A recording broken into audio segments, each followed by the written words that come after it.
Yo, let's go. We have another set of results over the weekend. We have Manila, we have Myanmar, and then we have the Kyushu Cup in Japan. So let's get started. First off, let's go with Manila. So in standard, they did like a top 16 for some reason, which is interesting. That just means there's a lot more decks, and we get to break down what made it through the top 8. So first off, we have 4 Flagbergs, 3 Gravidia, 2 Prisons, 2 Bastion, 1 Yo, Overlord, Bruce, Greedon, and Clarissa. And then what actually made it to top 8 was 3 of the Flagbergs, 1 Gravidia, 1 Prison, Yo, Bastion, and Clarissa. So the Clarissa somehow made it through. It's crazy, right? It's crazy. And then lastly, in the top 4, we have the Bastion breaking it through. Ray, Andrea, and T. Perez, right? Then we got Neil, Justin, Villarals, Gravidia. And then one of the Flagbergs made it to top 4 in 3rd place. And that was from John Leonardo M. And then lastly, in 4th place, just missing out was Ken Matsuda with the Seraph. And then let's just kind of take a look at the deck. So one of the Bastions that were kind of interesting was just the 1st place one, running a pretty kind of standard Bastion list. But then, hey, look, what is this? This is the Heath Court. So if you face up against a bunch of removal cards, then this might be pretty good. And I guess in the finals he would have played against Gravidia, so this Heathcourt probably came in handy. So this is probably the one card that is not seen as much in a lot of the Bastion lists. A lot of the Bastion lists you see is just pretty standard, to be honest, pretty normal, but you know, this is a random tech that seems to have worked pretty well. Also running 3 of the Boosty order, so overall it seems pretty nice. Now let's switch over to V-Prem. In the top 8 we have the 6 Gear Chronicle, right? And then the 1 Great Nature and the 1 Gold Paladin. So yeah, 60 maidens, eh? And then what finally won was Anthony Shoanyu Cha's Steam Maiden, followed by Joseph Lopez. Or it should be Losif. I think it's a Losif. Steam Maiden as well.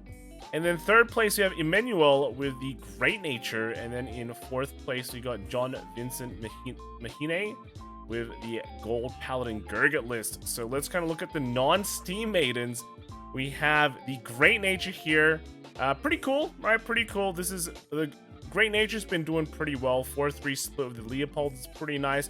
We saw people running Culture Gorillas before just to get that extra high roll going and just to sweep your opponent off because of all the Steam Maidens, right? You want to play against Steam Maiden, you have to be fast, you gotta like kind of pop off. This one's just running a very standard kind of build of Great Nature. Just stay consistent and get yourself to that top, right? So very nice. And then, I mean, it's weird to say, but the Gold Paladin list is the non-metal list of this season. This one's kind of weird because remember our Percivals are gone, so no Percivals, but here we have kind of like a 4 Gurgit, but then 2 Holy Shine with a, like, with what was his face? Core, right? Prominence Core. So that's like the one way to get another Excel, but then like you don't have the Percival to like really super speed it up, but that's just how it is, right? But then you also kind of don't want to go into the Holy Shine all the time because you kind of want the defensive power of Gurgit. But then I guess like if you have to, at least this is like a choice to go into if you don't have the Gurgit in hand. So it's kind of weird, but in the end it's just still Gold Paladin. Gold Paladin does its thing, and then eventually you'll just win, right? Hopefully you don't die just Steam Maiden rushing. Cool. And then lastly for premium, we have another top 16 cut again. This time we have 5 Bermuda Triangles, which is pretty crazy. Then we had 4 Grand Blues and 3 Narukami. And then 2 Gear Chronicle, 1 Dimension Please, and 1 Link Joker. So basically, if you're a Stoicheia fan, you are living it high in Manila, alright? And then what made it through the top 8 was actually 3 Narukami. So basically, the Stoicheia Nation just died, pretty much, but the Narukami stayed strong. Then we had the 2 Grand Blue, 2 Bermuda Triangle, and the 1 Link Joker making it through. And then lastly, hey, the top 4. First off, we got I think it's Losif again, right? Losif with the Grand Blue win. Wow. Yeah. So getting that free trip to Worlds, and then we got Alfred Daniel Demdam with the with the sweep command, and then 3rd we got my buddy Mark with Highlander, and then 4th we got Carl Spencer Go with actually a tier roll list. So let's kind of take a look at the list that we haven't really seen so much. So first off, we have the Grand Blue list, And this is kind of just a more standard Grand Blue, running some Bilbers as well for some extra acceleration. But otherwise, you still have your old Honolulu, is it Mist Off, right? Mist Off for the extra kind of pops. And then, yeah, overall, just very, very cool, very normal, kind of a very normal list of BC. Oh, Colorado Arena right there.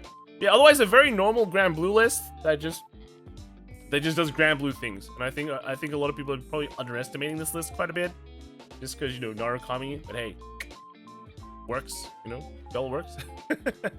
Then we actually have the Narukami list here. This one is actually kind of interesting. So when we think of like the Eradicator build, a lot of people are going to like the super jump builds. This one's going a very normal build though, no jump, just full on like normal Eradicators with Gauntlet Buster though, Gauntlet Descendant and Sweep Command. So you're going, okay, why with the Descendant but no jump engine, and then with the Gauntlet?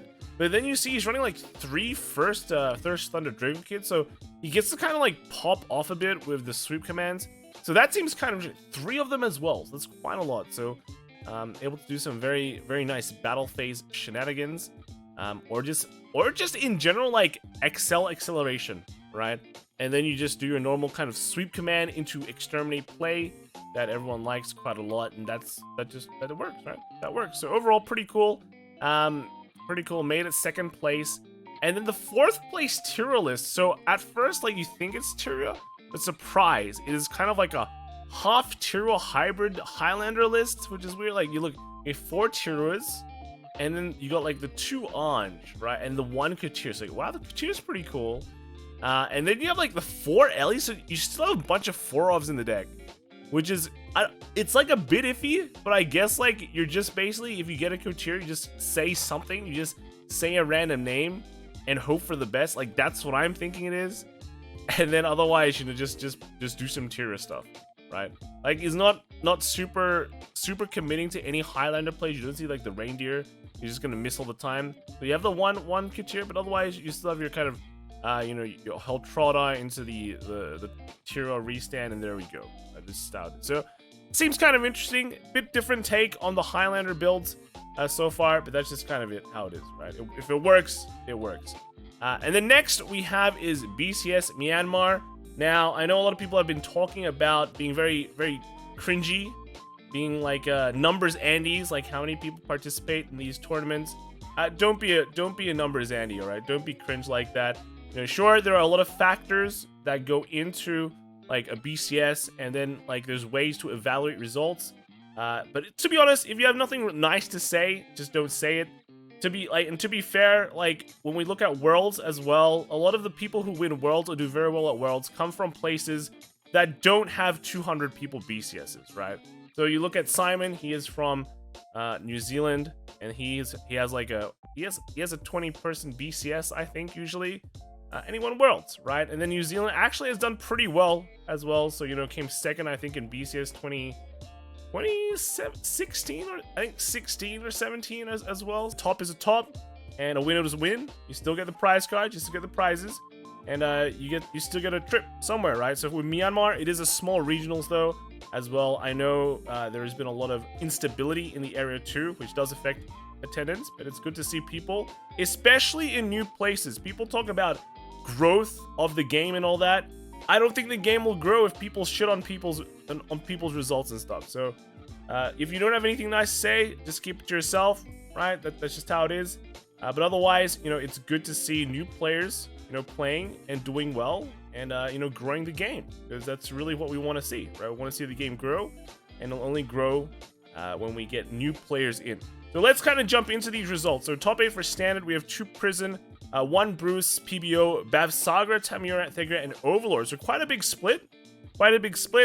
And then with the top 4 that made, with Alex 1st place with the Tamayura list, and then 2nd with LL with the Bavsagra, 3rd with HY with the Overlord, and 4th was Chris with the PBO. And I think the Alex player did really well in Springfest as well, right? Because I think I saw that list also, a Tamayura list also come in the tops. I think maybe 1st in Myanmar back then. So nice consistent results, and it's not like Tamayura hasn't done well. I think like Kisa took it to a top 8 finish at BRO, so very, very nice. And this is the Tamayura list as well.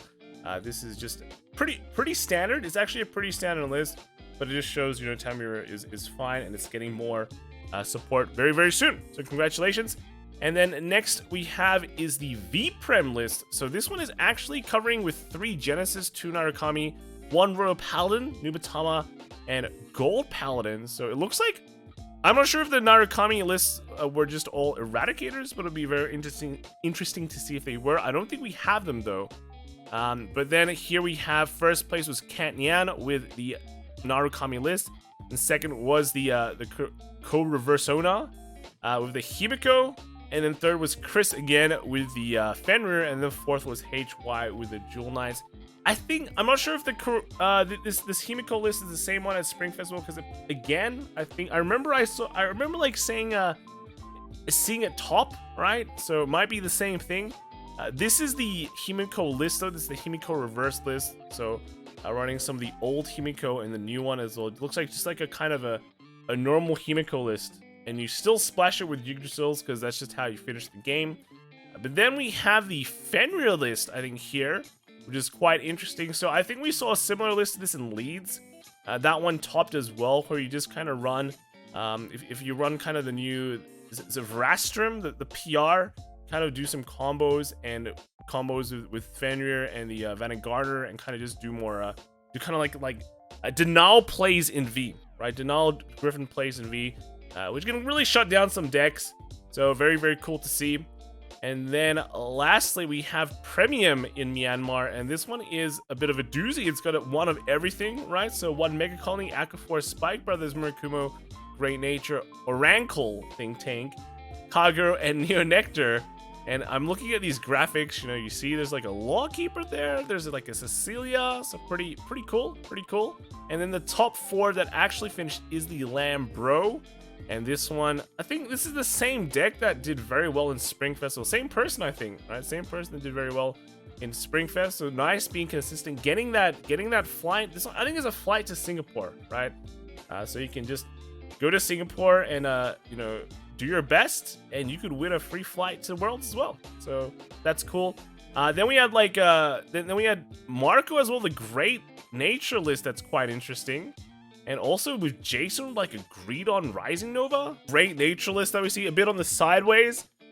But hey, Great Nature doing okay with the Urgulus as well, to kind of, I guess, to deny any kind of you put it behind the Vanguard, you can deny a Dust or something like that. So that's pretty cool. Otherwise, it's your good old Great Nature Big Belly list with like the Rhino combos, and then you just keep on comboing that with the Tigers. I think you're pretty good, right? I think you're pretty good. So pretty nice. Good to see. And yeah, cool. Nice to see Myanmar players doing well. And I think we saw the store as well. Like, I think they posted the store before. It looked really nice. Great place to play. So I hope you all keep on trucking, keep on playing, and stay safe. All right. So good times. Next we have is the Japanese Chiho Cup. So these are the regionals. This one was the Kyushu Cup. And the winner, well, this isn't the winner, actually. This is the top 8. So this is at the end of Swiss. Unfortunately, I couldn't find the cutoffs for Swiss, so we're just going to have to wing it, right? But here we have the first place being Monster Strike, not actually an Ebisu list. And then with the Seraph and the Youthberg. And then second place, we have the Michu, Gravidia, and Ebisu. And then third we have is the Gravidia, Ebisu, and Lutetia. And then fourth we have is Ava, Youthberg, and then the Jeweled list. So these are basically all the end of Swiss, the top performers. And then here after that, we do have another Lutetia, Youthberg, and Eva. Now we have an Orphist as well. So pretty cool. Orphist, Bastion, and Bruce, right? Then we also have an Ebisu, Youthberg, and Gravidia, and then lastly an Overlord, Zorga, right? Zorga, and then this is a Barrow Magnus. So actually, if you just read the comments, it is these 4 were undefeated in Swiss, and then the next 4 are the ones that made it through via the ride lines. These are the diversity cuts. So I guess if you take like a Zorga and a Barrow Magnus, works pretty well for your ride line coverage. And I think if you look at this, a lot of these ride lines just aren't covered just by the sheer number of ride lines are out in standard as well. So that's quite interesting. And then in the top 4, the ones that actually took it home is that Zorga, Overlord, Barrow Magnus team, followed by the Ebisu Youthberg and the Gravia, right? And then the Orphist, Bruce, this was actually grade 4 Bruce, and Bastion was third, and then lastly was it like the Lutetia, Evia, and Eva, and the Youthberg team. So, you know, Ride-Line's OP. So let's kind of just take a look at some of the decks. This is the non-Ebisu list from Monster Strike. Unfortunately, I'm not too versed in Monster Strike lore, so I can't tell you what this deck exactly does, but I'm sure you can figure it out for yourself. There is the deck log from the previous pictures, and yeah, you can just take a quick look, right? And then second was the Blue Zorga list. So this wasn't the Red Zorga. This is actually Blue Zorga, and I don't know. I personally do feel like I like Blue Zorga a lot more so than Red Zorga. Again, just because you don't have to use the soul, right? Blue Zorga is a counterblast and just feels like you have more ways to kind of mitigate counterblast. So I personally do like the Blue Zorga more, and it's good to see it doing well. I think we saw Red Zorga doing well with leads in leagues with Wolfriend, so Zorga kind of popping off a bit, doing okay, right? Okay, it hasn't been like the super meta yet, but you know, still doing okay, and good to see it do, at least even in Japan, right? Japan seems very, very not a Zorga nation. They like a lot of other things, but seeing it do well seems really, really good. And then we have the Barrow Magnus 2. The Barrow Magnus pretty standard list, right? Just only 3% rise, but you've got the Mandine, you've got like all the ponies and all that. So that's pretty straightforward. Also running the Desire Devil Go-Man for the kind of guard district. So that's cool. Then here is the Orphis list. The Orphis list is pretty much unchanged as well. If you've been looking at the previous Orphis list from set 6, this is pretty much it, except much more higher rarity. So you can pretty much run this list right now if you really wanted to. This PR has come out in English as well, so you can pretty much just copy this exact list and do well, right? And then here we have is the grade 4 Bruce list. This list is basically your current grade 4 list. You put in 2 Julian and you're good to go. The Julian is actually pretty cracked, but it does require counterblast, so it works a bit kind of weird with the Bruce, grade 4 Bruce, but I feel like so far, looking at all the lists, the grade 4 Bruce has been doing still better than the grade 3 Bruce. So I guess it's still something to take. It's still kind of up in the air, to be honest. I feel like, you know, that it's kind of maybe slided towards grade 4 Bruce, like maybe like a 55-45. But, you know, I guess you guys can test it out and see which ones you like the most. And then lastly, we do have that Drejuled list. So another Drejuled list popping up. So this kind of just feels like a nice tier 2 or 3 list that, you know, you can take. It can do, it's the list that, like, okay, it can do okay, right? It can do okay. It'll get some wins. Definitely not the first picks, but if we're looking at like wanting to take it to these kind of ride line diversity cuts, then it's definitely a decent pick for that. But yeah, nice Drejuled list. And with that, that is all the lists we have this week. A lot of tournaments again next week. I think there's still more. There's going to be so many tournaments just going until the end of the year. It's very, very good to see a lot of results. Let me know what you guys think in the comments below, and I will see you guys next time. All right, bye.